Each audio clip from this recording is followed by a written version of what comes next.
Hello mga beshi, magluluto po tayo ng walang kamatayang bestseller po ng ating pansit gisado. Ayan po, naglagay po tayo ng mantika at mayroon na rin pong annatto seeds mga beshi. Tapos po ayan, ginisa na po natin yung ating bawang at sibuyas. Ayan po. Tapos po nilagay na rin po natin yung ating pitso ng manok. And then minekos-mekos lang po natin yung ating pitso ng manok.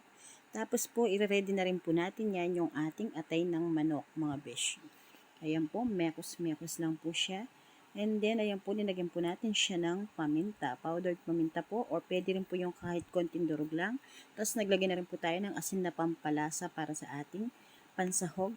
Tapos po, naglagay din po tayo ng atay ng manok, yung po na-ready natin kanina.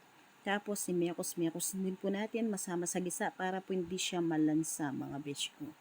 And then, naglagay na po tayo ng toyo, yung pandagdag lasa ng ating pansit gisado mga beshi.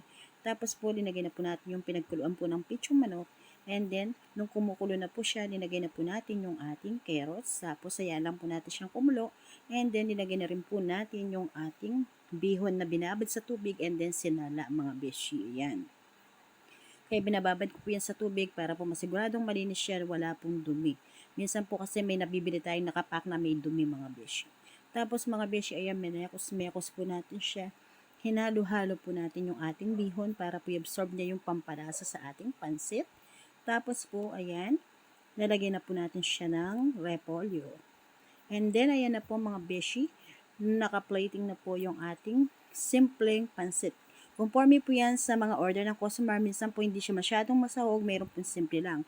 Mayroon naman pong masahog na masahog, yun po yung may additional price po silang bayad mga beshi. Ayan na po mga beshi yung ating masarap na pansit gisado overload mga beshi. Yan po yung isa sa ating mga bestseller kasama po ng Korean japchae special mga beshi. Ayan na po si Atad Patro Rider Services mga beshi ko. Maraming salamat po.